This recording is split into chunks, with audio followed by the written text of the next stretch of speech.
தான செட்டில்மெண்ட் பத்திரம் அப்படின்னா என்ன அப்படின்னா, நம்ம ஒரு சொத்தை வாங்க முடிவெடுத்துட்டோம் அப்படின்னா, நமக்கு அந்த சொத்தை ஒருத்தர் விற்கிறாரு அப்படின்னா, அந்த விற்கிறவருக்கு அந்த சொத்தானது எந்த வழியில் வந்தது அப்படிங்கிறத நம்ம தெரிந்து கொள்ள வேண்டும்.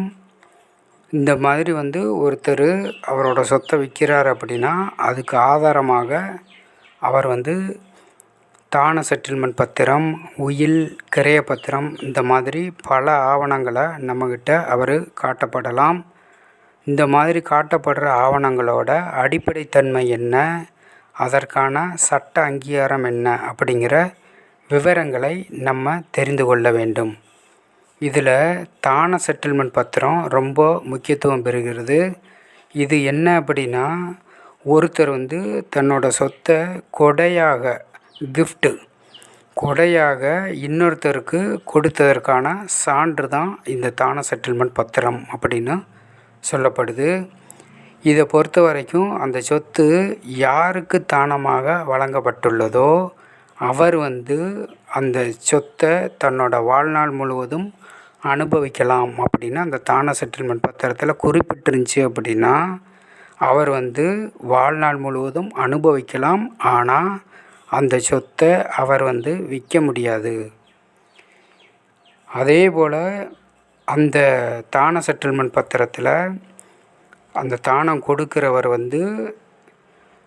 யாருக்கு தானம் கொடுக்குறாரோ அவருக்கு அவரோட தானம் பெறுபவருக்கு அவரோட காலத்துக்கு பிறகு அந்த தானமாக செட்டில்மெண்ட்டு சொத்தானது யாருக்கு போய் சேர வேண்டும் அப்படின்னு முடிவெடுக்கக்கூடிய உரிமை தானம் கொடுக்குறவருக்கே இருக்குது. அவரும் அதை முடிவு செய்யலாம். அந்த மாதிரி இல்லாமல் சொத்தை தானமாக பெறுபவருக்கு அது தொடர்பான முழு அதிகாரம் அளிக்கப்பட்டிருந்தால் மட்டும்தான் அவர் அந்த சொத்தை விற்க முடியும். தானம் கொடுக்குற நபர் அதற்கான ஆவணத்தில் அந்த தான செட்டில்மெண்ட்டோட ஆயுள் குறித்து ஏதாவது குறிக்கப்பட்டிருந்தால் அதுவும் சட்டப்படி செல்லுபடியாகும்.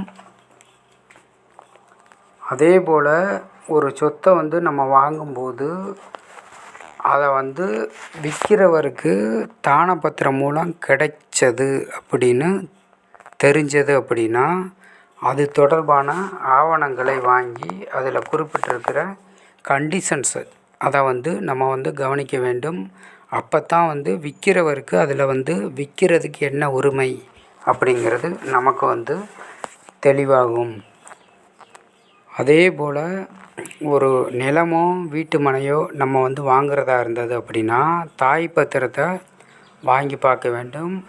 அப்படி ஏதாவது சந்தேகம் இருந்தது அப்படின்னா உடனடியாக சட்ட வல்லுநரையோ அல்லது வழக்கறிஞரையோ சந்தித்து தனக்கு ஏற்பட்ட சந்தேகத்தை நிவர்த்தி செய்து கொள்வது நலம்.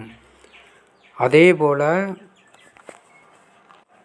தானம் கொடுப்பவர் உயிருடன் இருக்கிறப்பயே அந்த தானமானது தானம் பெறுபவரால் ஒப்புக்கொள்ளப்பட வேண்டும். அப்படி செய்யாமல் தானம் பெறுபவர் இறந்துட்டார் அப்படின்னா அந்த தானம் செட்டில்மெண்ட் பத்திரமானது பயனற்றதாகிவிடும்.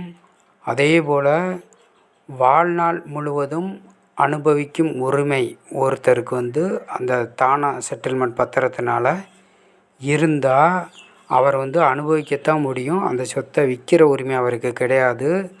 அவரோட வாழ்நாளுக்கு பிறகு அந்த தானமானது யாருக்கு போய் சேர வேண்டும், அதோட முழு உரிமை யாருக்கு போய் சேருகிறதோ அவருக்கு தான் அந்த தான சொத்தை விற்கிற உரிமை கிடைக்கும்.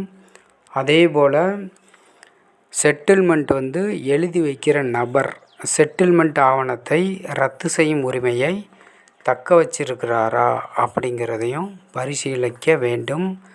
அதே போல் கூட்டு குடும்ப சொத்தாக இருந்தது அப்படின்னா அந்த தான செட்டில்மெண்ட் செய்ய எந்த பங்குதாரர்களுக்கும் தனிப்பட்ட உரிமை அப்படின்னு எதுவும் கிடையாது. அது செல்லாது. அதே நேரத்தில் தந்தை தன்னோட மகளோட திருமண காலத்தில் அந்த சொத்தோட, அதாவது கூட்டு குடும்ப சொத்தோட ஒரு சிறு பகுதியை மகளுக்கு தானமாக செட்டில் செய்வதற்கும் உரிமை உண்டு.